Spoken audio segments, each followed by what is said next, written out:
All right, everybody, welcome in 2015, and I hope you had a great last year. I definitely, well, great. I think at least I had a year, but I don't think it was so great. But it wasn't too bad, to be honest. Um, I think first of all, I want to open up a beer so I can cheer with you guys. Ah, as you can hear, so cheers, everybody. Mm. I just want to record a new tutorial. I thought it's really about time. I didn't record anything in ages. And I also want to excuse that you're probably hearing a huge echo while I'm recording this tutorial. This is because I finally moved out from my ex-girlfriend and I moved into a new apartment, and I finally realized how much furniture I really do own on my own. And as you can see, it's not so much. I realized that as well. So I'm sitting here in a really, really huge room, and there is basically just my table and those two screens and my computer and maybe some Blu-rays and stuff like that. So there's not really much in there. So I'm really, really sorry. But maybe when you leave your girlfriend one day, you might recognize the same experience as I did. So it's not so funny at all. But what can you do? Okay. Anyway, enough of that. I finally reached 2,000 followers on Facebook, and I definitely thought to myself, okay, when I hit that point, I definitely have to do something. I have to record something. I have to give away a scene file or whatsoever. So I thought it might be really cool to give away this scene file from my science fiction gun.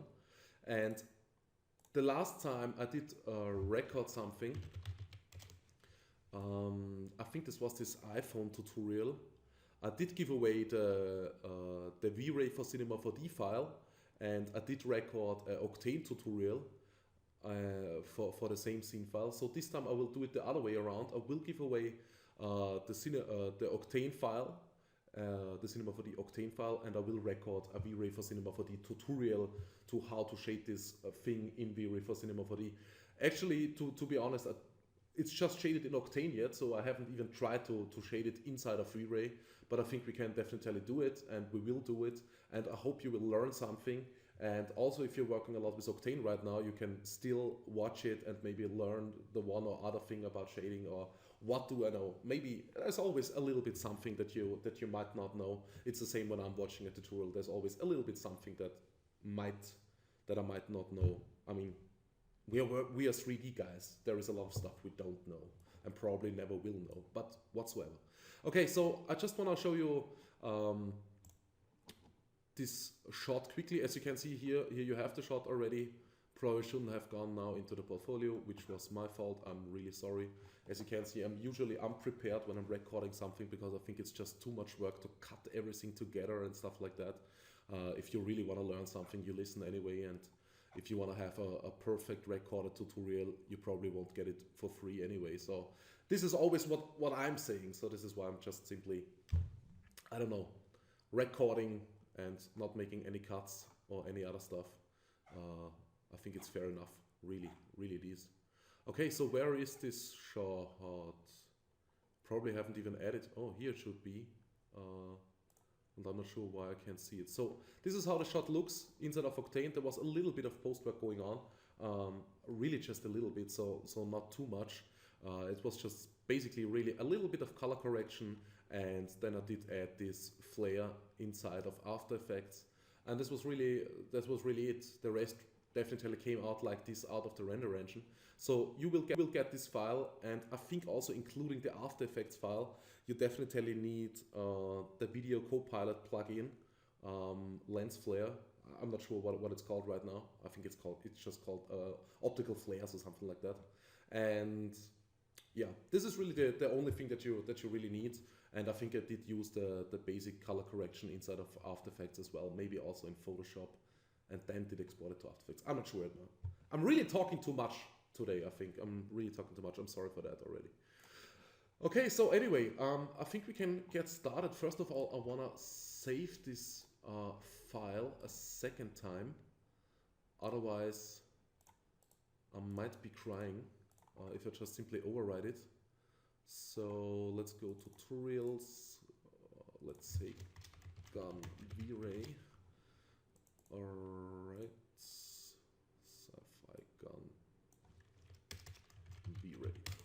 right, okay, so we can save this. And let's get rid of all those materials. We just simply will make them new inside of Cinema 4D. Inside of V-Ray, sorry. Also inside of Cinema 4D, but of course in V-Ray. And we will leave all those selection tags and stuff like that. As you can see, I didn't really UV unwrap. As I told you in my tutorials earlier, and if you have seen one of them, I always try to avoid UV unwrapping as much as I can, because I think it's inside of Cinema 4D, it's definitely a little bit of time taking. It takes a lot of time away. So I'm just simply making some selection tags. Probably guess is way faster than UV unwrapping this whole thing and then doing the whole stuff in Photoshop and stuff like that. So it might be more accurate to do it with a UV unwrap and then inside of Photoshop, but I always think that the selection tags are just simply way faster. So I was going down the faster road. Okay, so first of all, I think we need to switch to V-Ray, of course, and we will also hit Control D on our keyboard, and we will disable linear workflow, and we'll enable it inside of V-Ray Bridge. Linear multiply, linear workflow is ticked on. Multipass, I don't think we need to render in 32-bit. This is the only thing. Well, multipass we can definitely tick on, because I might wanna render out some render passes, maybe. So we will add right now post effects. This is definitely something you need if you wanna render here the multipass manager. So if you wanna have multipasses, you definitely need to tick on multipass and then add post effects here from this menu, from the multipass menu. Okay, so let's jump into the V-Ray Bridge and let's see what we can. First of all, we'll also tick on GI. We will get rid of all those Octane tags, so we'll get rid of the Octane camera tag and also of the Octane lightning tags. And what kind of HDRI did I use? ReferSoft, really? Okay. Alright. Okay, so I will just simply get rid here of this HDRI environment, Octane. We will add this via V-Ray. And let's make another sip of the beer before it gets too warm. This would really be a shame. That would really suck. Okay, so first of all, I think we should check the lighting. This is probably the best thing you can do. You have an absolutely non-shaded scene. If the scene is already shaded and you want to check the lighting a little bit better, what you can do is just simply go to options, and then you have here override material. Just simply tick it on, and I think as soon as you have ticked it on, V-Ray will simply override all your shaders and just simply make it this basic gray color, so you can check a little bit better what's going on, and it doesn't render so long, so you can just simply really basically see your lighting. Since our scene is not shaded anyway, we can just simply get rid of this. And let's make a first test render. I'm not sure if V-Ray recognizes those area lights. Yes, it does. Okay, which is pretty good, and we can see this area light right here, so we will definitely need to disable this here from the camera. I'm not even sure if this is inside the frame. It probably is, since it also gets rendered. And we definitely also need to do some scene optimizations. By the way, if you haven't watched, what is his name again? Grant Warwick's Mastering V-Ray yet, and you're really a huge V-Ray fan and you haven't seen it yet, you definitely have to watch it. At least watch his free tutorials.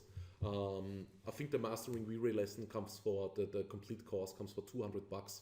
And it's definitely one of the, it's definitely the best tutorial that is around for V-Ray.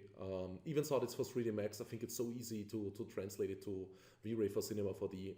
It's absolutely an amazing tutorial. A lot of experienced artists that I talked to definitely said, okay, there was still a lot of stuff in there that I didn't know about shading, lighting and stuff like that.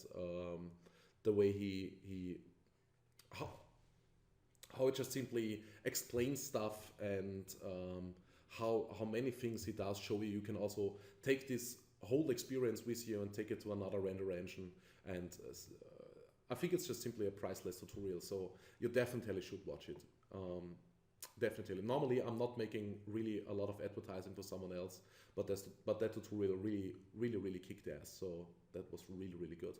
Okay, so as you can see, we don't even have shaders right now, but it's already already rendering really slow. So first of all, before we do anything else, we will just simply go plugins, VrayBridge, multipass manager, and we will just simply go render elements, and let's see what elements we want to have. I think we need a lightning, we need a GI, we need will we need some SSS? No, I don't think I will, because there is some kind of rubber going on here, and we could do this a little bit translucent.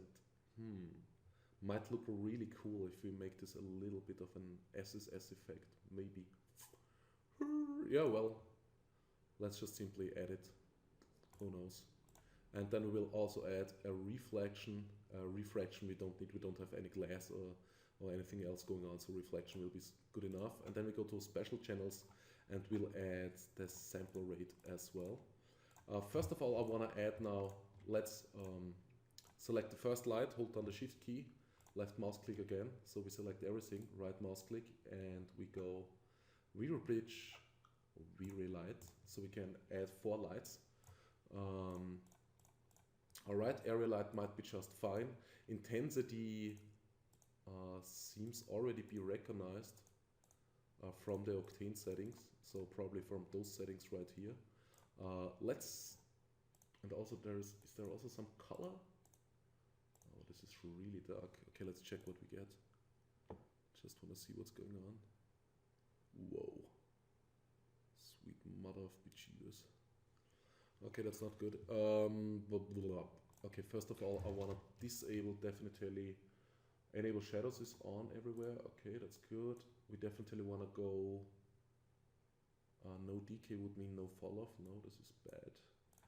We'll just simply click here on invisible and see now what we get. Yeah, okay, no, whoa. Okay, let's turn off those 3 lights. Let's just simply turn on the first light. Okay, this is coming from this side. Is the floor reflective or something? Why is this looking like that? This is really weird. I mean, there is no material on it whatsoever, so I'm really wondering where those reflections coming from when this is a complete diffuse material. Let's maybe go here, indirect illumination, what kind of... Let's first of all, let's get a brute force in there. Brute force, path tracing medium, BRLC, DMC sampler, anti-aliasing, no we don't need that right now. Color mapping, linear, might be fine for this shot. Clamp out subpixel mapping might messes this up a little bit. We can check this later on as well. Okay, let's check again.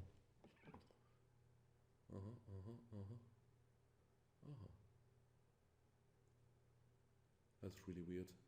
Okay, let's go to options. Let's tick on override material and let's see what we get now. I will just simply move this window to my second screen, so it's not in the way. Okay. This definitely looks better. Well, it doesn't look really bad because it's completely, there's way too much light in the scene. So there are 2 ways we can go about this.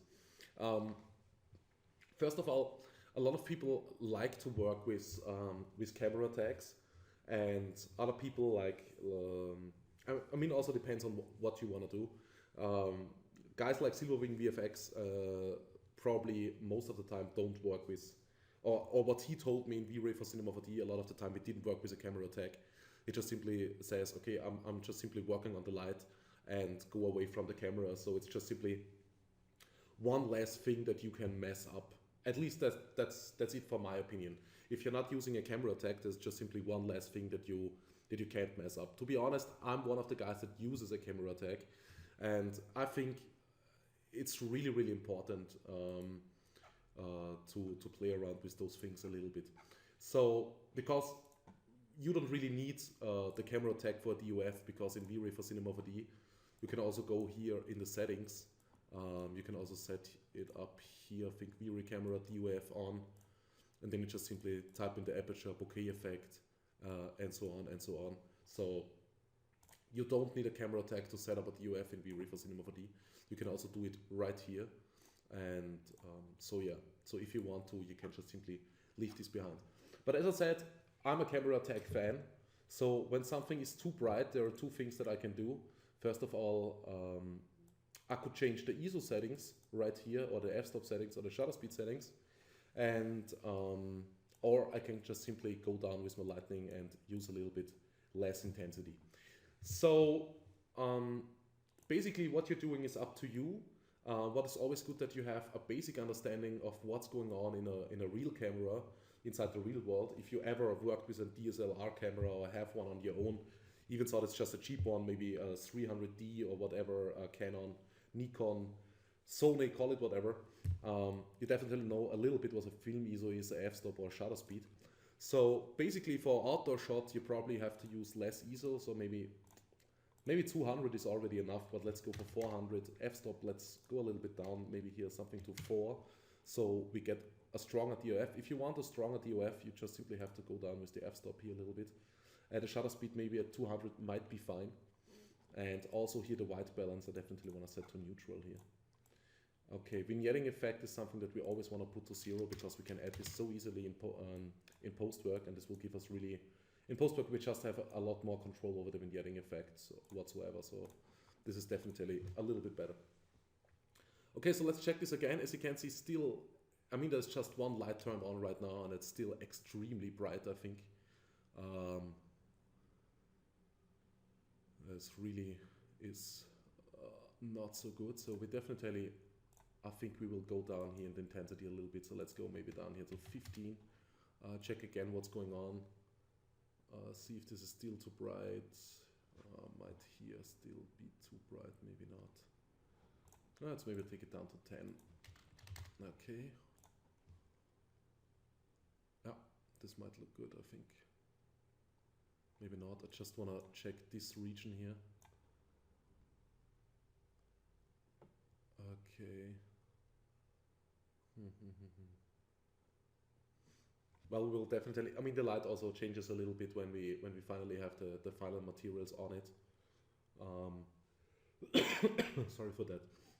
Then we can really check how the light reacts with all the materials and stuff like that. So with the metal materials, and how intense it really is. I think right now we might just find, even though this is a little bit blurred out, let me check without subpixel mapping. I really want to see what kind of difference we get if we turn off subpixel mapping here. So let's go color mapping, subpixel mapping turned off, and let me render the exact same region again.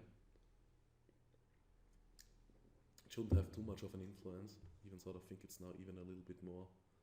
It's definitely more accurate, that's for sure. Definitely a little bit more realistic, but let's take it on for now. Maybe let's change this here from linear multiply to Reinhardt as well, so we get rid a little bit of this burned out stuff right here. Even so this doesn't help here right now. Okay. Oh yeah, it definitely does. It definitely does help a little bit. Okay, we will check this later on when we have the materials. Okay, so let's turn off this main light one and let's turn off the next light and see what that does inside the scene. This looks definitely right away a little bit better, I think. Definitely has something. As you can see here in the scene, I did use my grass that I did create a while ago, really a while ago. You can find the tutorial on my homepage as well. It's called the jungle tutorial, and you can just simply see how I made this grass. As you can see, for this shot it might be a little bit for too low poly, because this grass was meant to be made basically for exterior shots, where basically really for house shots and stuff like that, where really not so close up to the grass, where you really can't see any kind of difference. Here in this shot it might be a little bit disturbing, because as you can see, the grass leaves are really just made out of 1, 2, 3 or 4 polygons or something like that. So you definitely can see this a little bit, but when it's shaded and the scene is complete, it's not so bad anymore. So it's definitely not such a problem, I think, anymore when the complete scene is shaded. As you can see, there's also This is all a little bit floating up in the air, as you can see. This is because I did use displacement for the final floor, the earth, or what is it called again? I'm not sure. At least it was an earth floor, and there was definitely a lot of displacement going on. So this is why I had to move those stuff a little bit upwards, so it's not completely in the mud. So yeah. Okay, so I think this light might basically look fine. Here it might be a little bit too much, but I think basically we can leave this for now. So let's check the front light as well. See what we get. Okay, that's really going extremely orange. Already a little bit brownish, to be honest. It's definitely not too strong, but we will see how this plays together later on. And let's check here as well.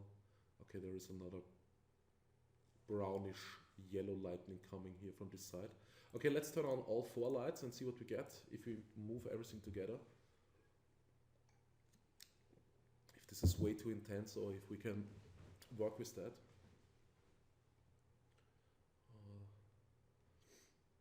Definitely renders some time. That's for sure, but we will optimize the scene later on anyway, so I think we will get definitely good render times with V-Ray as well. Inside of Octane it was, I think, something between 2 and 3 minutes, this one shot that I did, and it was really extremely fast, completely clean, which is absolutely awesome. I mean, really need to say Octane is really absolutely killer. I'm doing a lot of work with it right now. But I also love V-Ray, so this is why I'm recording this tutorial. So as you can see here, this is really too much. But first of all, I think what definitely will change the whole look of this thing already is when we create the floor. So the floor shader, we just simply go V-Ray Bridge Advanced Material, call this mud material, material, and we'll just simply load this file, and I really hope that I have this. Okay, let's go load image. No, not clients, personal. Gun, yes. Textures, oh no, okay, that's bad. I know I have this texture somewhere. V-Ray Grass. It should be here somewhere. CurseStudio Grass, textures, soil mud, yes. So we'll take this one and put it here onto our floor. Alright, and let's see what we get. Oh, not much, because we have to disable here the override material. So we'll get rid of this so we can see what's going on. So as you can see, this already changes a lot. Okay. So the next thing that I want to do is definitely I want to create a displacement. So V-Ray Bridge displacement material. And what did I use for displacement? That's now a really good question. What kind of texture did I use for displacement? Did I use the same map? I think I have to check this in the Octane file quickly. I did use floor texture. What kind of IOR did I? Okay, wet IOR, roughness. Okay. So in the displacement, I did use this one, Octane Light Kit. Okay. I did create some kind of an Octane Light Kit for myself, so just basically just like 3 scenes. It was planned to do it with someone else. In the end, it didn't really work out, to be honest. So I still have 2 or 3 scenes from this planned Octane Light Kit on my computer that I use from time to time. Okay, so we just simply search for this. You will get all those textures in the package, so you can just simply take them from there then. So Octane Light Kit scene 1, textures, bump map floor, alright. And this is now set to 1 centimeter. Always make sure that you put the displacement in front of the texture, not here in the back. I think if you put it here, you probably don't get any displacement at all. I'm not sure, at least this was in the past a little bit of a problem. Or the texture doesn't get recognized anymore, as you can see. There is some weird stuff going on, so always make sure that you move the displacement material here onto the first position. Okay, so let's check this again. Oh, and maybe we also need to use the exact same projection. So I will just simply delete this displace material here. Click on this material, hold down the control key, left mouse click, and just simply drag and drop. So I have now a copy, and when I now drop this displacement material over it, you can see it just simply overrides the projection, the length, width, the offset, or it takes on the projection and the offset and so on. So we have now the exact same thing for the displacement material, which is pretty good. And this is what we want, of course. Okay, let's see if we need more or less displacement. And I definitely want to have this matte darker. I might need some color correction inside of Octane for this matte. Let's check this here. How this does look. As you can see, displacement definitely takes some time. It also takes a little bit inside of Octane, so displacement is always a little bit render time consuming. I just want to see if we have enough displacement that the gun and also the bullets are lying on the ground, and that there are no shadows, no huge shadows at all. Yeah, I think it looks pretty good. I think 1 centimeter is enough, so as you can see, it's already lying here in the mud. Bullet also looks pretty cool. Yep, I think we're fine. Okay. So definitely want to have this dark a little bit, so we'll just simply go into the matte material, and first of all, let me call this displace material here matte displace, and we will jump right in here, and here where we have the texture map loaded, we will just simply go with a filter colorizer. I think we'll just simply go with a filter, and now we'll just simply take down the saturation a little, no, saturation not really, maybe saturation a little bit higher, lightness, brightness. Just simply turn down the brightness maybe to 50. Oh, minus 15%. Sorry, my fault. And we will also add a specular layer. And I wanna make this matte look a little bit wet. So I will just simply go here with a Fresnel IR of 1.33, and blend might be just fine, and reflection glossiness maybe something like, I don't know, 0.68, maybe 0.66. And we will change this here to a V-Ray material so we can see a little bit better what's going on and how this looks. Of course, this is here without displacement, so we can't really tell how good it really looks, but it's probably looking good enough. Let's make this a little bit bigger.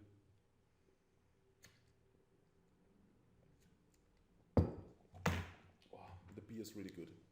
Definitely cries for a cigarette right after it.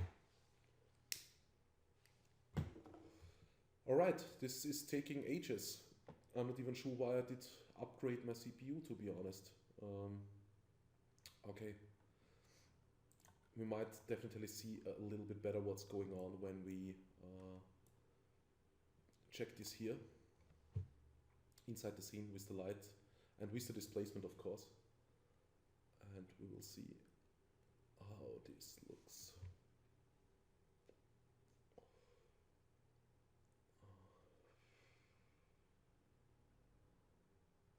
Okay, here we can already see the displacement going on.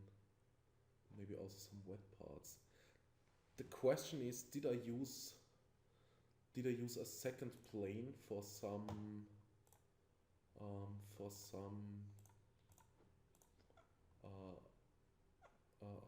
what is it called again? Some water spots. Did I do something like that? No, probably not. Okay. No, I didn't. Okay, that's fine. And let me check if I did make any color corrections here. I think I definitely did. Oh, I did use a different texture. Beer Tech texture 9. Oh, that's good. Oh, that's so good. Okay, so let's search for the other texture. Sorry for that. And we might don't need the filter then. Work, beer. Is it here somewhere? No, personal. Beer, textures, texture 9. Okay, that's the right texture. That's good to know. Let's go right click and render materials, so it also gets updated inside the scene. Okay.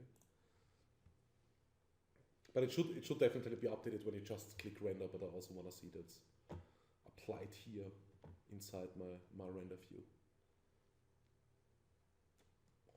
Alright, that's the right texture. That's what I'm talking about. That's good. Yeah, and it definitely looks wet enough. Yeah, definitely looks a lot wet, which I really like. Now it really looks like a lot of wet mud.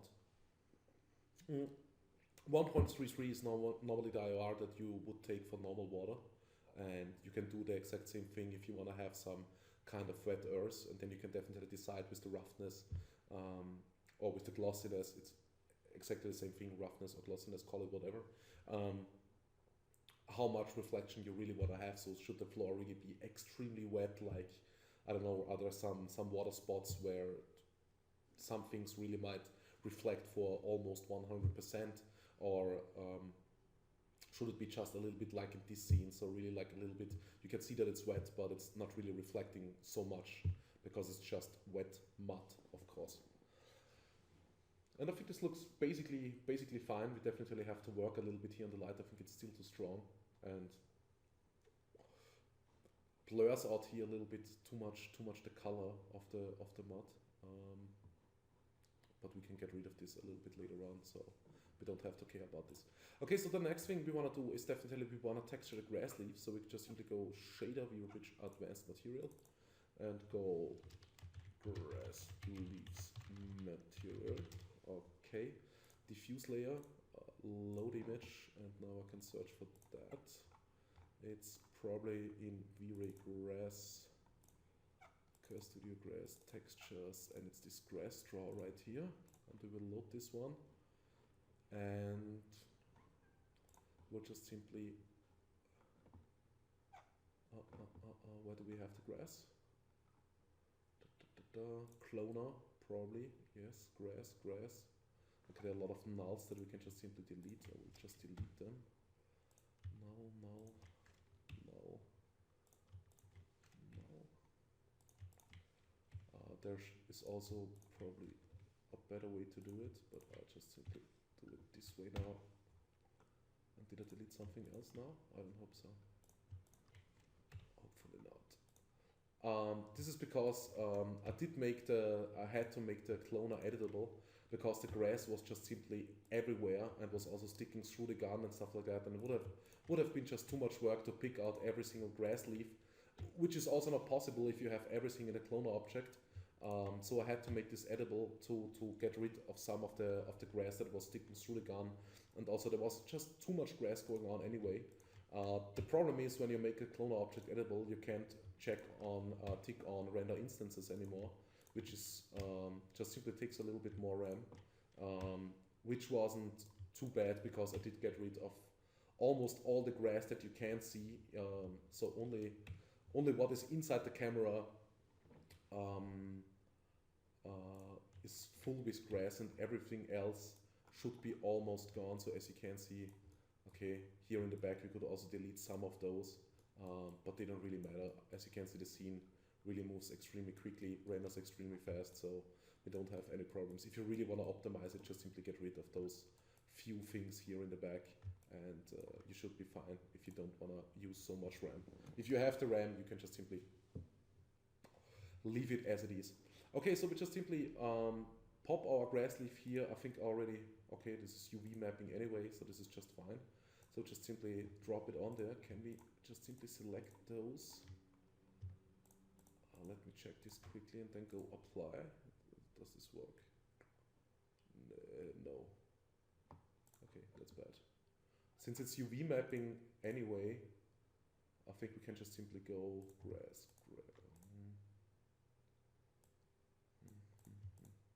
So let's hold down the control key. Let's select all those grass stuff here. Control. I could just simply, an easier way is just simply click here on this little eye, go objects and disable the null objects. As you can see, then we just simply get only the grass. So we just simply click the first one, then hold on the shift key, click the last one.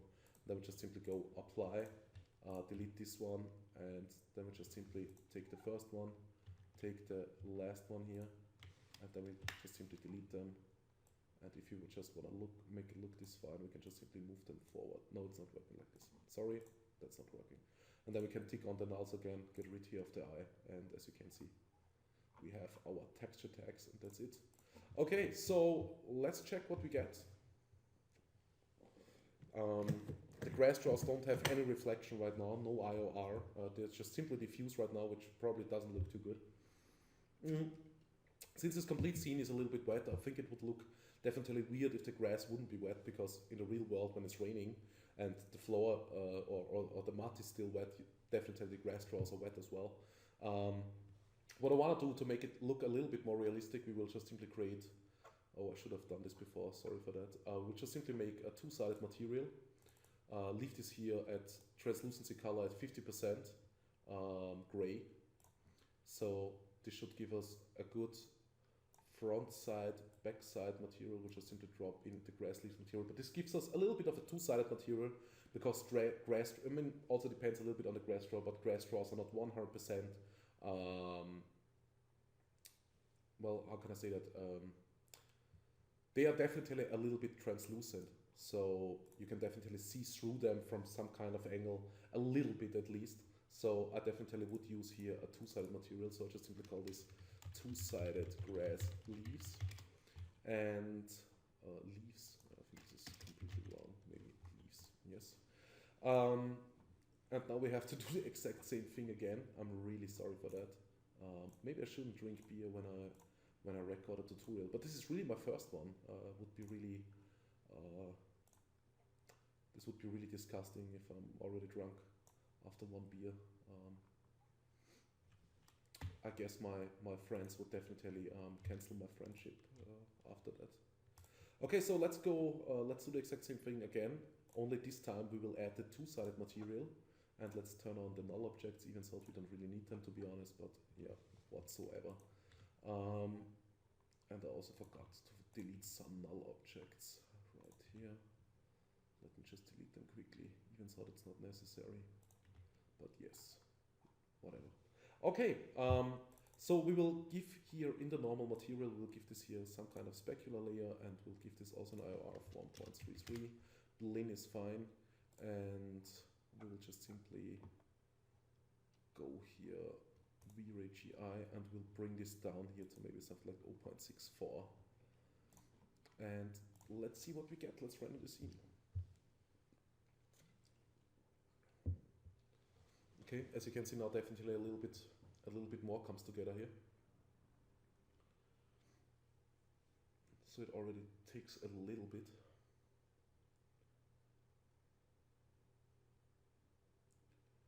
Just want to check some of the grass leaves up there. Just want to see how it looks like.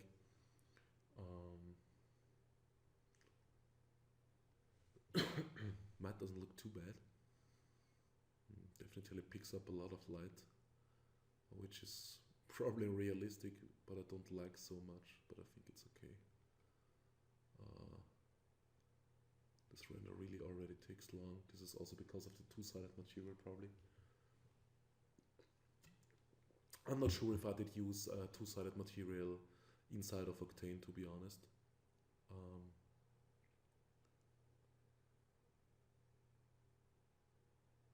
I don't think I did, really. But as you can, I think here you can already see, I mean, I'm not sure how good the recording is, but I think here you can already see that there's definitely some light is going through this grass straw.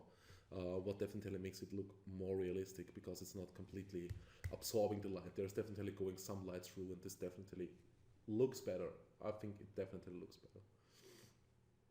Okay.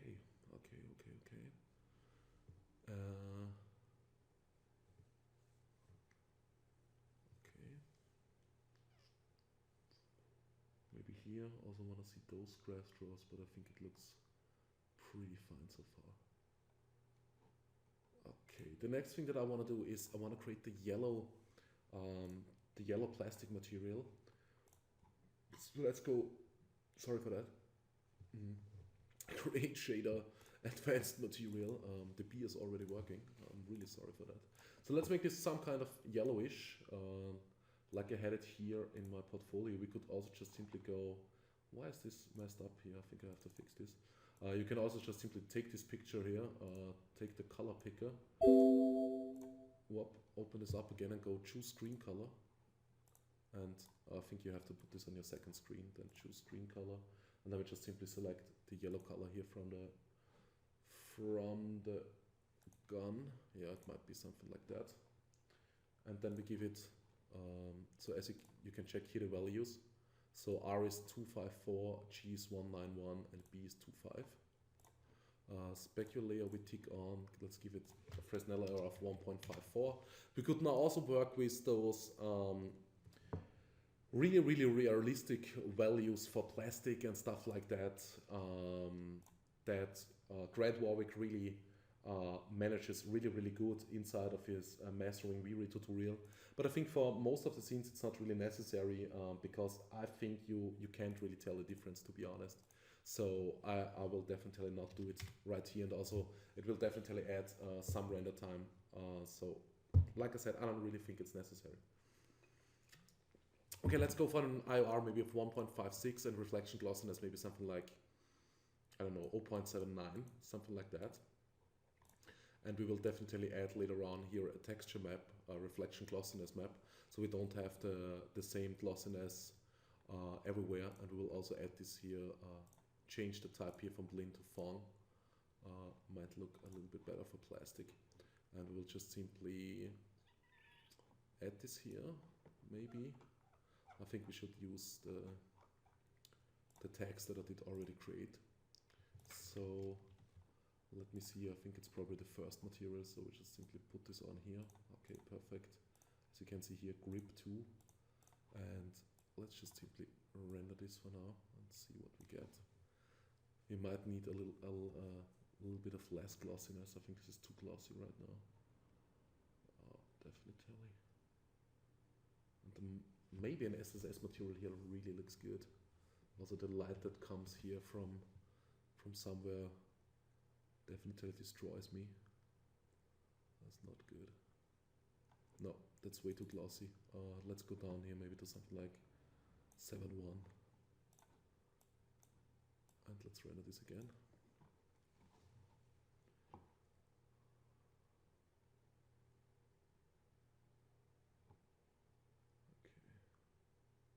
I mean, also adding an SSS material definitely will also add a little bit of render time, but in the end, it will be definitely worth it to use something like that. So I think we will just simply, for trying this out, we will just simply use it right now. So we will create an SSS material and see what we get.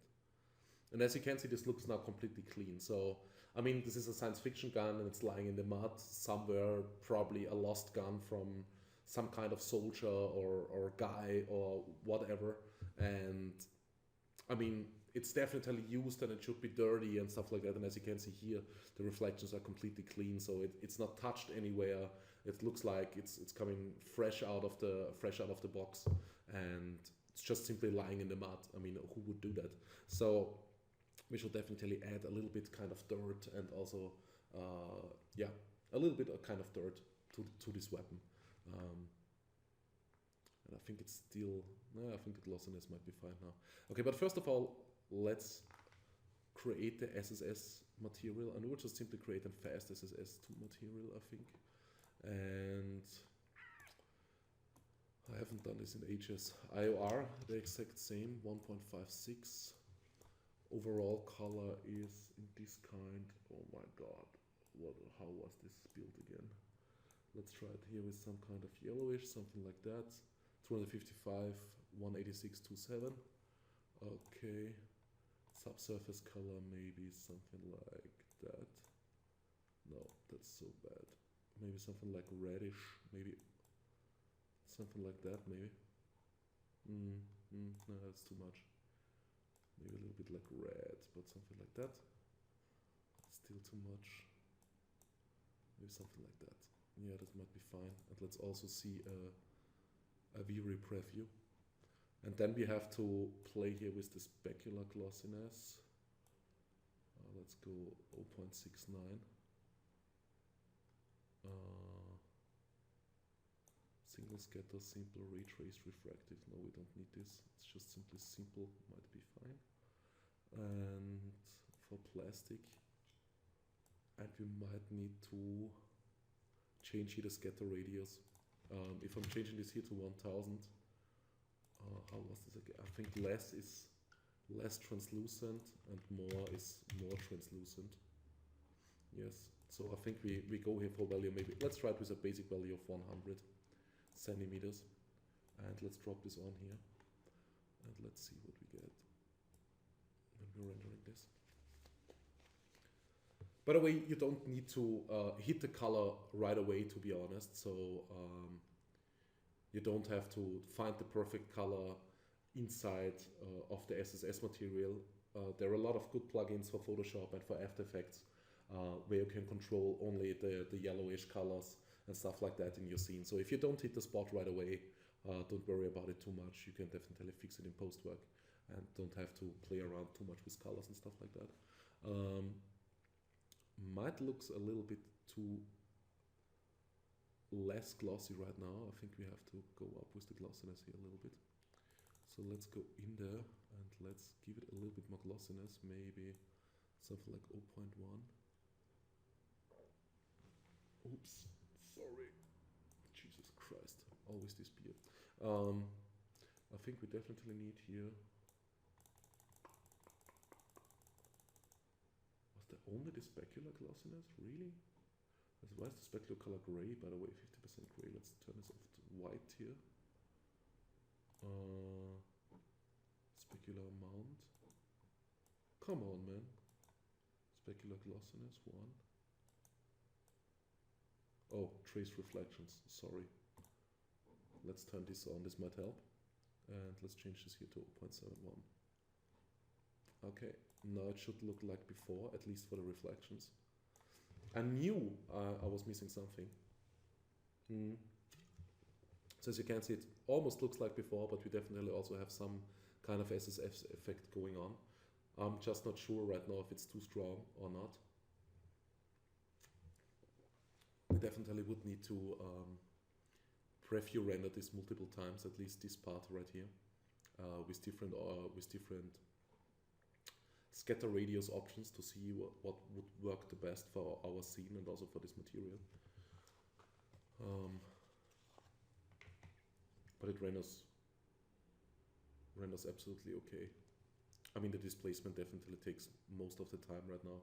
I think for the preview renders, I could definitely disable the displacement for now, because we don't need it, really. So yeah, I will just simply delete the displacement here for now, and we'll just simply render this part here. I just want to see what this here looks like.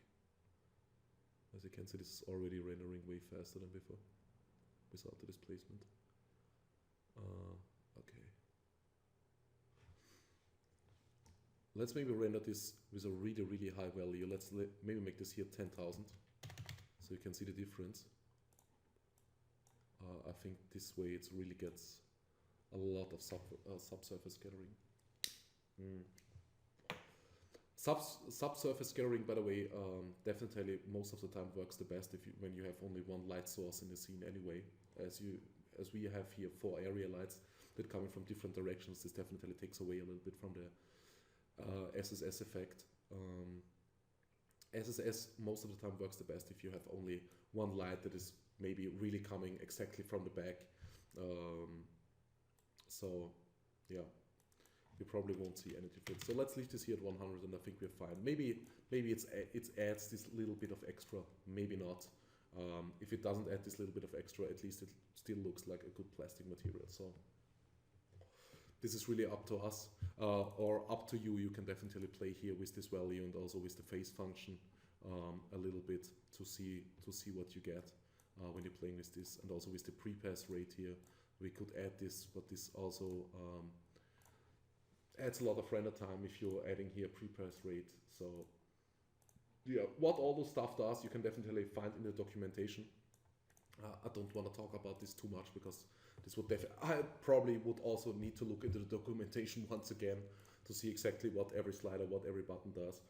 But I think it's pretty much self-explaining as soon as you're reading the documentation. Okay, so let's look at the picture again and let's see what we need next. Okay, we definitely need some kind of black metal material, some kind of iron black metal material, and we also need the scratch map later on. Okay, so we'll just simply do this. So we'll just simply create a metal material, so shader, VrayBridge advanced material, and we will make this really black, so we can go here completely black, but since this is only 80% here, if you go here to, oh, does it even matter when it's black? No, it doesn't matter. That's my fault, sorry for that. So we will go here for 90%. 90% black, whoop, sorry, 5%. And maybe 10.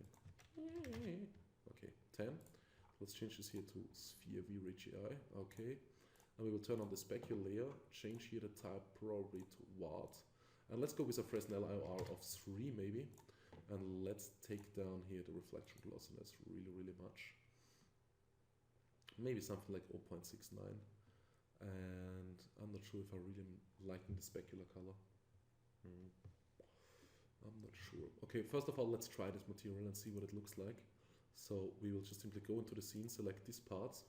So as you can see, I could just simply call this up, and we will add this material here to the gun and see what it looks like.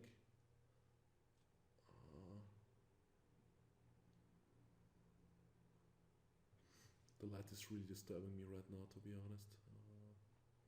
Makes me a little bit sick. Sick. Okay. Still rendering, but definitely renders faster now without the displacement, so that's a huge bonus. Okay, as you can see here, we already get these nice reflections. If they're so nice, I'm not sure yet. This is maybe still too much glossiness, and we also don't have any roughness map or scratch map added right now, so this is why it looks completely clean. And here we definitely also need some anti-aliasing, and here we definitely have to change. I think this part is not textured yet. This is this selection tag that I made here. So this is why this looks so white here in the front. But doesn't look too bad. I think we can even go a little bit more black. Let's maybe go here. Let's maybe change it here with the specular layer. We need to fake it here a little bit, even so the specular layer at 100% white might be physically correct, but I will just simply change it down here a little bit. Yeah, maybe something like that. So 75%. Okay. So we'll just simply call this here metal material, and then we call this here, sorry, plastic yellow SSS. Okay. And I will leave this material as well. Maybe we need it later on again. Basic yellow plastic. Okay. Wow, sorry for that. Okay. Now we need to create a new material, shader, VrayBridge advanced material. I will just simply add this texture that needs to be added here to the gun. So as you can see, those two stripes, and then also this logo here, Mirage DR744. So we'll do this right now. We'll just simply go load image, and we will search for it. You will definitely find it in the texture pack. So Mirage DR744. This should be a TIFF file that I made in Photoshop.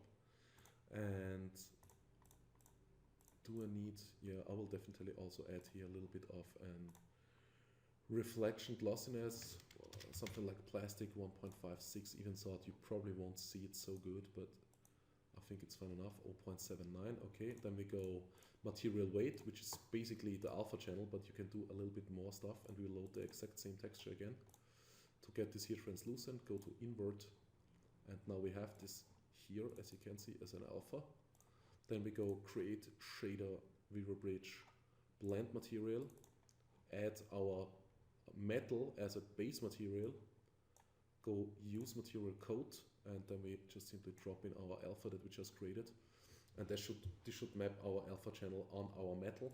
Then we can use this and drop this just simply here on it. And yeah, this should be it. And let's check it again. Just the front. Now it should look textured. And if it's still really, really bright, then you have to change the light. Because then there is something definitely messed up. Yeah. We can't even see the logo good, so we definitely have to change the light here later on. This is just way too much. That's not really good. Okay, let's do the exact same thing here for this part down here. So laser pointer, metal material on here, and here the selection tag, we just simply copy this material. I don't think I will name everything right now because it just annoys me right now, to be honest. Okay, so we go load image, we need those stripes, I think. So we load those stripes, and in the material weight, we'll just simply go and load this alpha stripes map that I did create. And we'll just simply duplicate this blend material and then drop this in here. And as you can see, this maps it on it perfectly. And we take this blend material and put it on here. And let's check this. And I think the stripes should be already on there. Perfect. Just way too much light still. Like I said, we need to change this later on. Okay. So I think that's basically it for the first part. I know I was talking a lot. I'm really, really sorry about that. But yeah, this is just the way it is. We definitely also need to add a little bit of bump mapping here, maybe in the second part, to make this look a little bit better. I think I did add here a little bit of a bump mapping. I think a little bit bump upwards so that the stripes are not completely flat. Normally I would do this with real geometry. Always looks a little bit better when you do it with maybe a flat plane or something like that, and then just simply extrude it just a little bit, maybe 0.01 centimeter or something like that. But you definitely can get away with some bump mapping here as well. Okay, so I will just simply pause the video before I run out of memory, and then we will go with the second part, and I think we can finish this shot in the second part as well. So there will definitely not be so much talking anymore, I hope. Okay, so thanks for listening so far, and see you in the second part.